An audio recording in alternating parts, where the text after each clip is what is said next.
The historic rivalry between the Roman Empire and the various iterations of the Iranian empires is one of the most bitter, bloody, and enduring feuds in world history. Spanning over nearly 700 years, the spectacularly brutal battles of Carrhae, Randeia, and Ctesiphon are just a few of the long list of conflicts between Rome and Persia over nearly 3 centuries. But why did great Roman leaders like Crassus or Antony fail to conquer Persia, where Alexander the Great and his Macedonian phalanxes had succeeded in previous centuries? In this episode, we'll delve into the geopolitical and socio-economic circumstances that shaped this long frontier, and why Rome and Persia became eternal enemies. Do you know why thousands of people on YouTube and Patreon support us financially? Because they get history you won't find anywhere else. We release 3 new exclusive videos every week. Plus, they get perks like early access to all videos, voting rights on upcoming series and videos, access to our private Discord, our production schedule, and much more. Right now, 250 exclusive episodes are waiting for members and patrons, including from our series on the Eastern Front of World War II, Spanish War of Succession, the Punic Wars, the Pacific War, the Iberian Reconquista, the Russian Revolution and Civil War, the North African and Italian campaigns of World War II, Sicilian Wars between the Greeks and Carthaginians, and many others. By joining, you're not only unlocking rare content, you're also supporting the stories you love. Your help allows us to keep producing 3 free videos per week while paying our team competitive salaries and growing the channel. Join via the links in the description, the pinned comment, or by pressing the join button under the video. Thanks for making this possible. The question of why the Roman frontier stopped where it did has been asked by many prior historians. The most well-known of these works belongs to Edward Luttwak, who saw the frontier as the failure of the Roman regime's ideology and grand strategy. Luttwak's view is now heavily dated, having been first contested by historians John Mann and later by C.R. Whitaker. To understand why Rome's frontier with Parthian Persia and later Sasanian Persia ended where it did, it is necessary to explain what a frontier meant to the Romans in the first place. When depicted on modern maps, the borders of the Roman Empire at its greatest extent look solidly defined. However, the modern concept of a border as a strict boundary between states effectively did not exist as a concept in the ancient world. To the Romans, there were merely limits to their control or authority. The limites or limits, which today define the Roman frontier, were not hard lines, but zones of control that unified a region where multiple cultures met and interacted. The Romans had no scientific concept of a border, or why they ended a border where they did. Part of this was due to the fact that the Romans simply lacked accurate information. For example, while the ancient commenters Appian and Strabo both claimed that England was not worth the expense of conquest, as it had little economic value, the Romans conquered it anyway and found it to be rich in minerals. The Roman senator Velleius Paterculus claimed that Emperor Tiberius thought the Elbe was 400 miles from the Rhine, when it was a mere 200 to 250 miles, and this was his knowledge from after his campaign in the region was over. Hard geographic or cultural borders were lacking both in reality and conceptually. Roman fortresses and markets were built on both sides of the Rhine and Danube. Strabo mentions Roman client rulers outside of Rome's borders, and Procopius mentions Roman landowners and workers who regularly crossed between Roman and Sasanian control. Long frontiers, such as Africa and the Levant, featured significant distances between the forward walls and posts that controlled trade and the actual military frontier. The lines of fortifications were primarily for defending roads, rather than delineating the limit of Roman power. Why then did the Romans stop where they did? Luttwak posited that the borders existed because they represented the milestone at which the grand imperial ambitions of the Roman state began failing, due to political and military turbulence within the empire. This view ultimately failed to consider the numerous other factors that contributed to the halt in Rome's territorial expansion, as well as the fundamental logistical, geographical, and economic challenges faced by the empire. These were the arguments posited by historian C.R. Whitaker, who asserted that fundamentally Rome's border with Persia reached an equilibrium in which the empire was large enough to prosper and project power without antagonizing the intersecting peoples that made up this zone. This zone, therefore, also defined the geography and environment in which it could exist, only as far from the core as the economic and logistical engine could sustain. In the world of Roman frontier studies, this is known as the Periphery, divided into the inner and outer frontiers. This inner frontier was the point at which the empire could reliably supply and operate an army and its administration within the limits of the local population's tolerance. In contrast, the outer frontier was the wider operating range in which the empire could assert its political and military power, but whose presence would not be tolerated in the long term. Thus, the stabilization of the Roman frontier begins to make sense in this context. Roman naval power made supporting the movement of armies along the Mediterranean coast relatively simple, due to the stark contrast between the rapidity and costs of overland and seaborne logistics.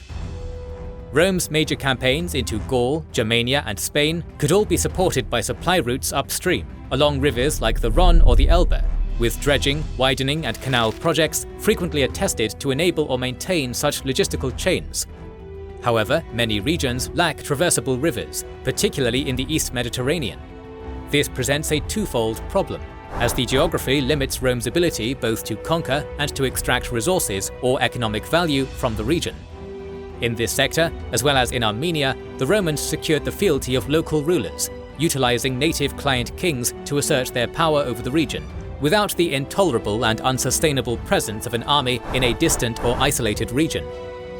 The Romans and the client polity established a series of political, social, and economic relationships, albeit thus forming part of the outer frontier or periphery. Gradual integration was facilitated by these relationships, which enabled Rome to expand its frontier and establish direct administrative control as local political conditions evolved in their favor over time. The trade-off was that the process of assimilation was indirect and took much longer than direct military conquest. The progress that Rome made in maintaining its soft power over these client states was hindered only by the emergence of powerful rivals in the region, such as the Pontic Empire of King Mithridates, which challenged Rome's political control over the Near East during the late Republic. At its zenith, Roman influence extended far deeper into the east than is reflected in the Roman-Persia border depicted by many modern maps. At the height of their power, the Roman emperors had a policy of interfering in succession and internal affairs in not just Armenia, but also in Parthia itself. In many ways, effectively all of Armenia, the Caucasus, and West Parthia could have been considered part of Rome's periphery, and Parthia was even occasionally viewed as a client kingdom of Rome. Their governments therefore sought to justify this relationship with the royal Arshakid dynasty of Persia providing hostages to be raised by the Julio-Claudians as if they were royal foster parents, and the Romans using those hostages to claim imperial dominance over all of Parthia, even enthroning several as Shahanshah, or the Persian King of Kings. Conversely, the Parthians also utilized a similar series of relationships with client kingdoms based on the earlier Seleucid model of governance. They relied on the Tigris and Euphrates to assert their authority over the western parts of their empire. The problem was the geographic reality of communication lag, which made extending control through the client relationship impermanent. Logistically, the Tigris and Euphrates were very easy to traverse up to the first cataracts, much like the Nile River. This made campaigning along these rivers the logical choice, combined with an abundant local agricultural supply for keeping an army afield. Where the rapids prevented the advance of logistical vessels further upriver, Parthia's influence waned. The same can be said for Rome, which had to rely on overland routes into the Armenian plateau when it ventured away from the riverine corridor of Mesopotamia.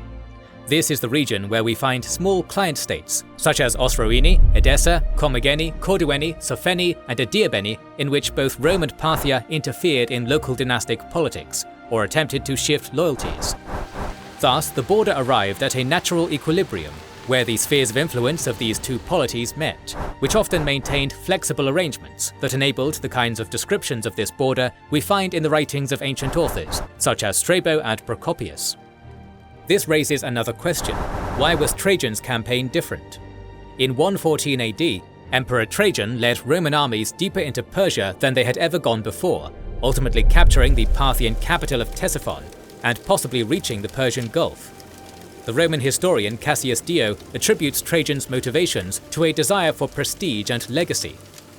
One hypothesis suggested by 20th century historians was the desire to gain access to the trade routes to East Asia as the primary motive for conquest.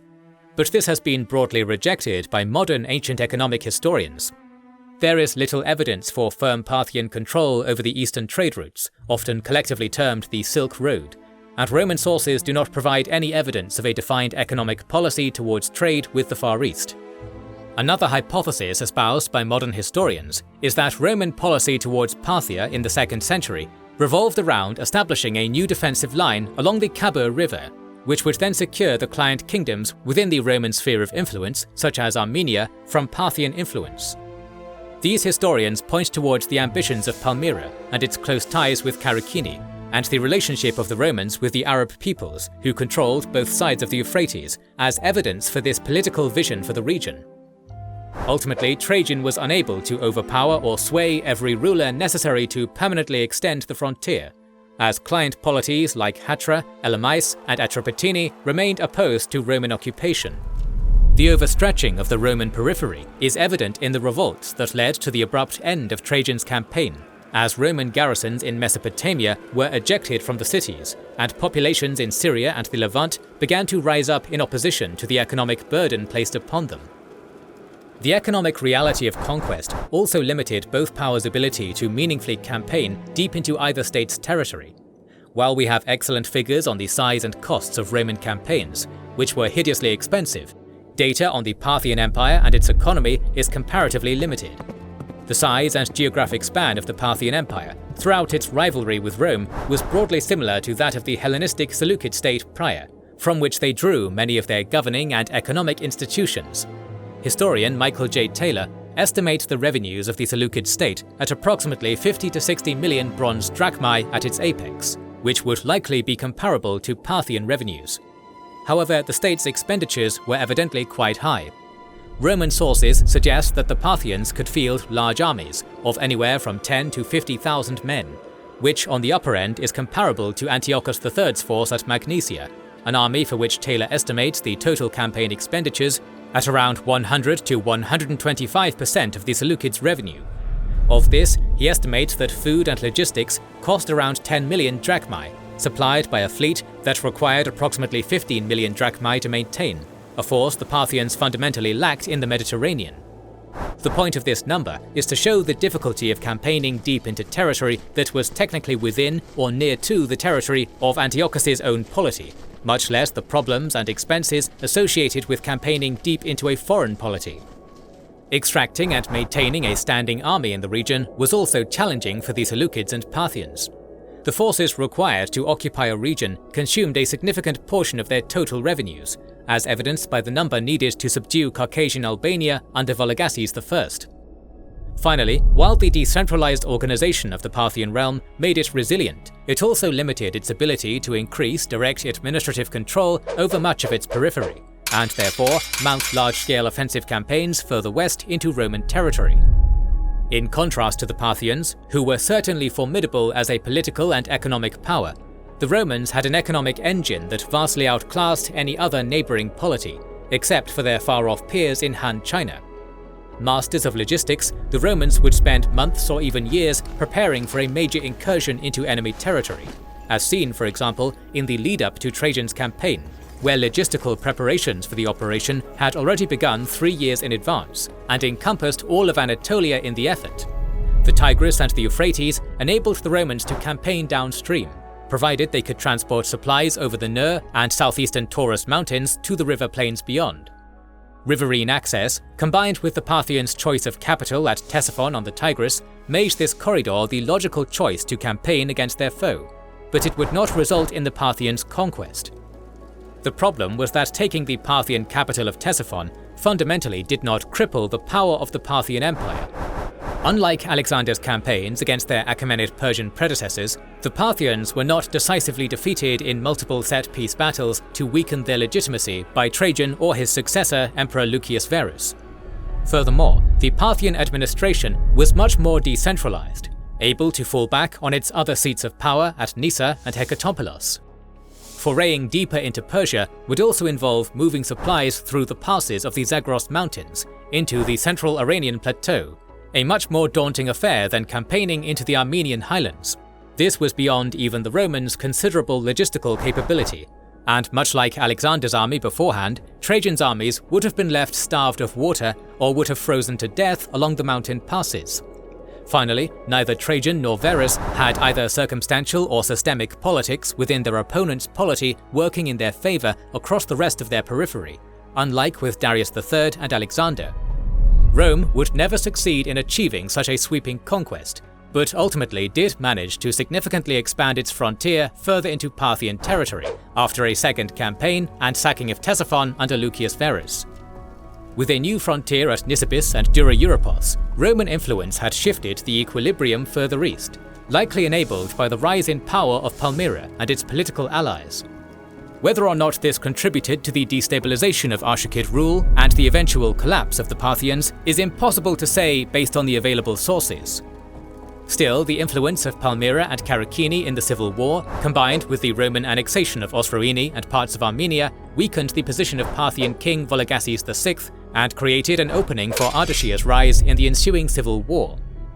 Ultimately, this division created an opportunity for the Sassanid dynasty to centralize the government and build a more effective governing apparatus, as many of the client kingdoms were permanently subsumed into an administrative and logistical backbone that allowed them to push back against the Roman frontier that had shifted eastwards, enabling a campaign that reached over the Nur Mountains to sack Antioch in 253.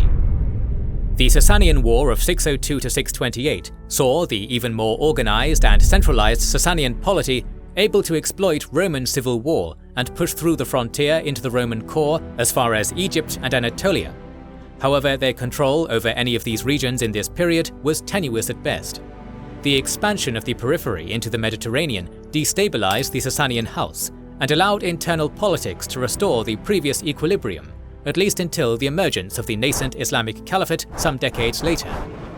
The question, therefore, is, given the economics, logistics, and military resources, could the Roman Empire have conquered Persia? The answer to that is yes. Of course it could have. If you give one side all of the advantages necessary to do it, then the thought experiment becomes pointless, because it would happen. The factors that enabled the Parthians and Romans to defeat each other and shift the balance of power rarely had anything to do with battles and victories, but rather everything to do with the political, economic, and societal circumstances surrounding the campaigns. Rome and Persia were therefore eternal enemies not because they could not defeat each other, but because that equilibrium was the natural solution for the geography, economy, and people of the frontier. More videos on the geopolitics of the ancient world are on the way, so make sure you are subscribed and have pressed the bell button to see it.